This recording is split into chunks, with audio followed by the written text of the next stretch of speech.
Hello friends, Heidi here from Rain Country. God is good all the time. And today I'm going to be showing you how to make your own homemade face makeup powder. And how you make it is going to be totally up to you. It's easily adjustable to fit the needs of your skin and your own personal coloring. So let's get to it and I'll show you how we do it. So the great thing about this is that you really only need 3 ingredients, all that are very easy to get a hold of, and I'll be putting links down below to all the different things that I have here, and then I'm going to give you some suggestions of what you can do. Now this is all natural, it's totally safe for your skin, and even beneficial to your skin. Now to be honest, I actually rarely wear this anymore. It's just rare that I ever need it.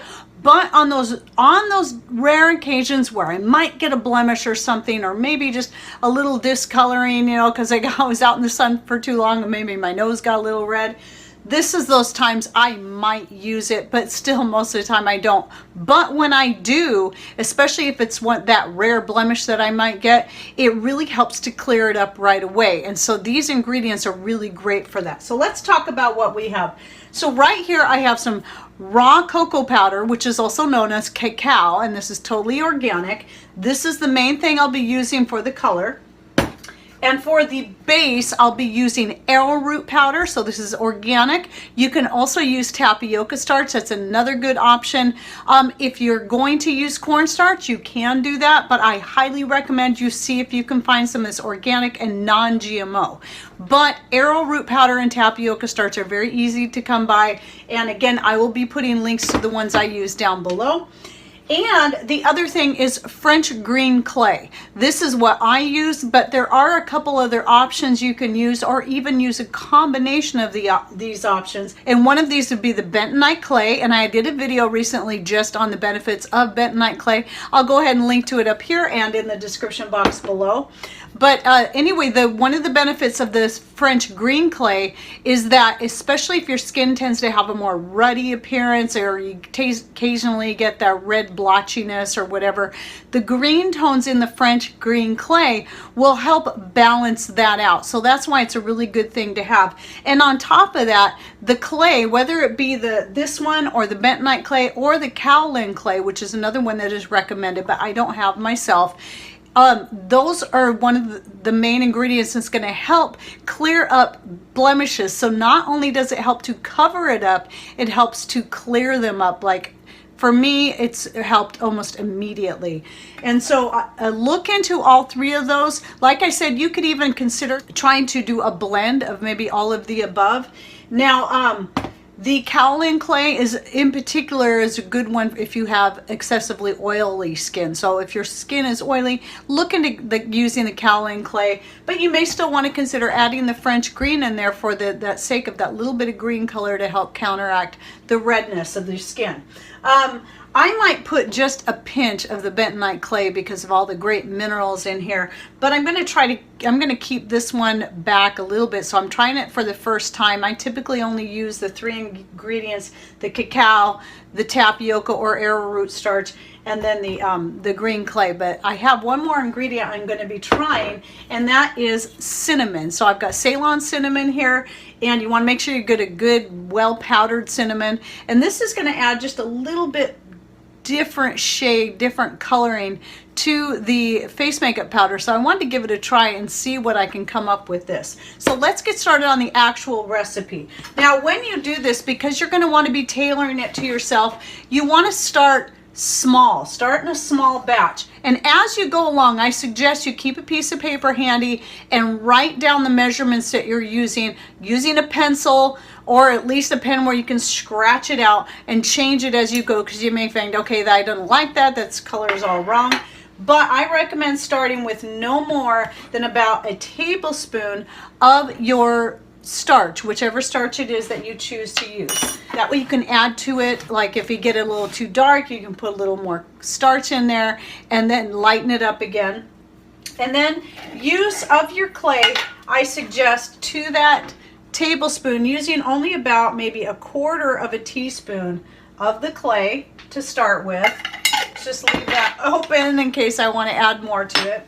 And then since I'm just going to put a little bit of this, I'm just going to put a pinch of this in because I don't want too much gray in there. It's more for the benefits, because my skin can have a tendency to look ashen if I'm not careful, and I don't want that to happen. So I'm going to use my fork here to stir that in. And while you can use stainless steel when you're using bentonite clay, you don't want to use any other type of metal. So usually all the metals that you see me using are stainless steel. So I recommend that. That is a safe one. A lot of people say stay away from metal in general when you're using bentonite clay, but stainless steel is non-reactive, so it's not to be worried about. However, if you don't know if what you have is stainless, getting a nice little bamboo fork like this is a good idea for mixing if you've got your bentonite clay in there. Okay, so with that, to that now, I'm going to add that, start off with that same amount that I did with the green clay of the cacao powder, maybe just a tad more. So maybe about 1/4 teaspoon to your tablespoon there. And then mix that in. I know I'm going to need more than that. You can see right here that the color is very, very light, much lighter than my skin. But I also want to try adding a little bit of the cinnamon. This is going to be kind of a fun experiment. So I'm going to put just, maybe 1/8 teaspoon in there. And then mix that in. I really don't think I'm going to need any more of the green clay, but we'll see. You'll know as you hold it up to your skin if it just seems far too red, the coloring just seems too red for your skin, then just add another pinch of your French green clay and then see if that kind of balances out. So I'm going to add a little bit more coloring because I can tell right away this is way too light. The funny thing is, the last time I shot this video, I had a scratch on the inside of my wrist, and now I have one on the outside. This is from being out in the garden and always scratching myself on stuff. So I'm going to add another 1/4 teaspoon of that cacao powder and stir that in real well. And then if you have your makeup brush handy, now would be a good time, as you see it getting closer to your own skin tone.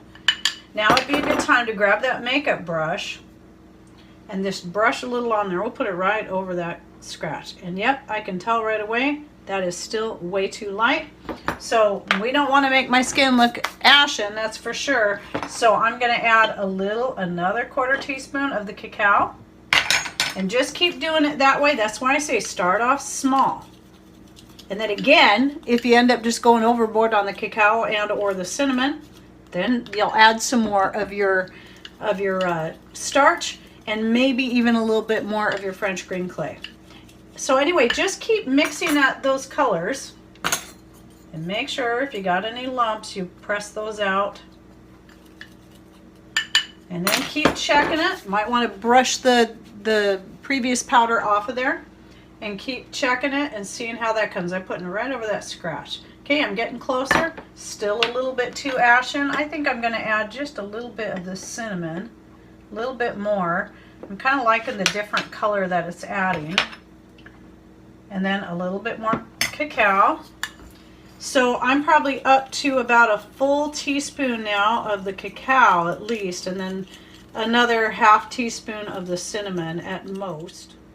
Okay, it's come along. Still a little bit too light. And I'm going to go ahead and add just a little bit more of the green clay because it looks like that redness needs to be toned down a bit. So this is what makes it great. Is you know how you go shopping, you know, I haven't done this in so many years now, but you go shopping for a face makeup that matches your skin and you have to, you know, and even if you find one that's close, it's never quite right. Well, this way you can totally tailor it to suit you as perfectly as you need it to. And we're getting closer all the time.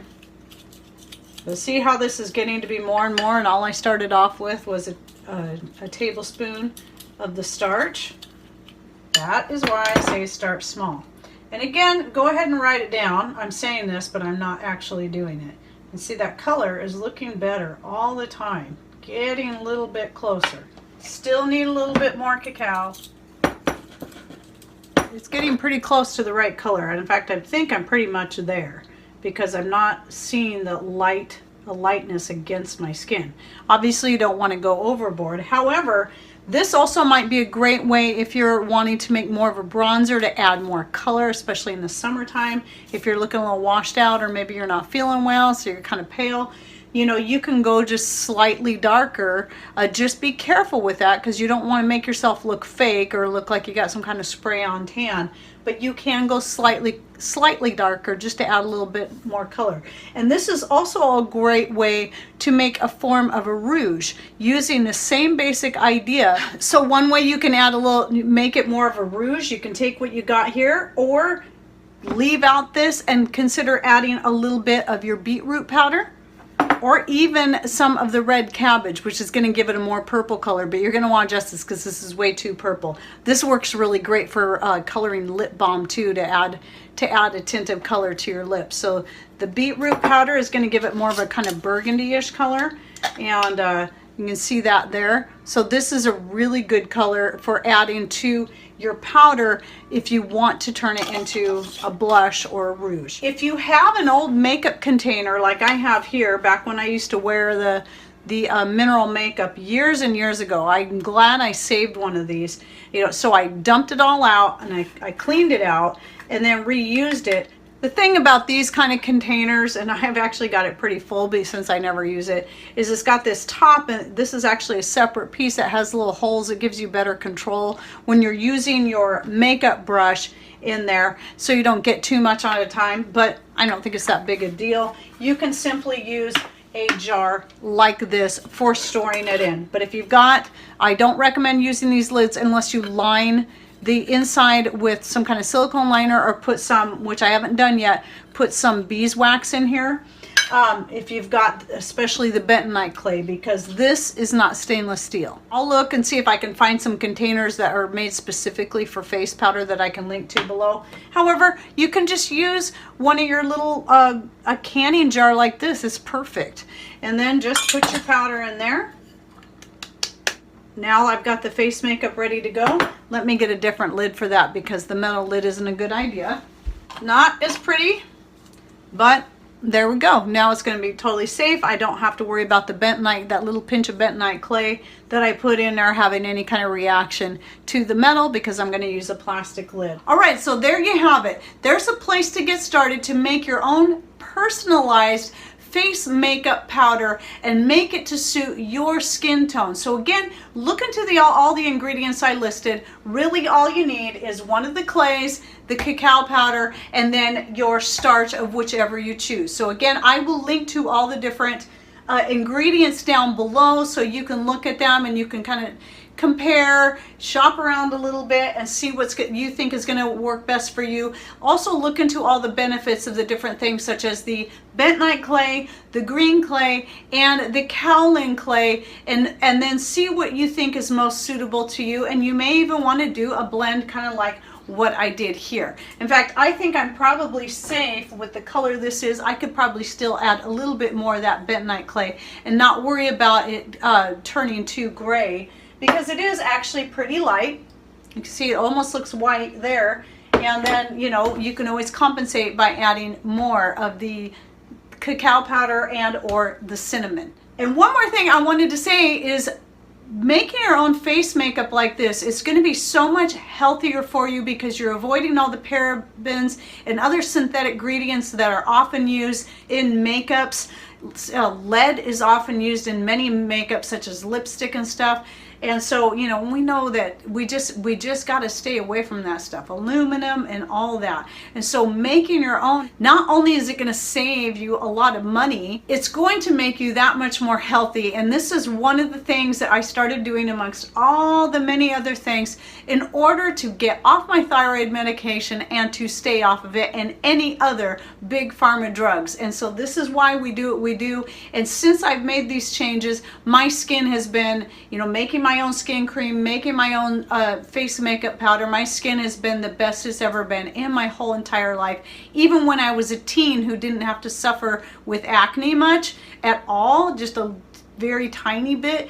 But even, I would say my skin is even better than it was when I was a teenager. All right, well, I hope you enjoyed this video and it helps get you on the path for a healthy, natural lifestyle and also a frugal one too. Thanks for watching, take care, and God bless.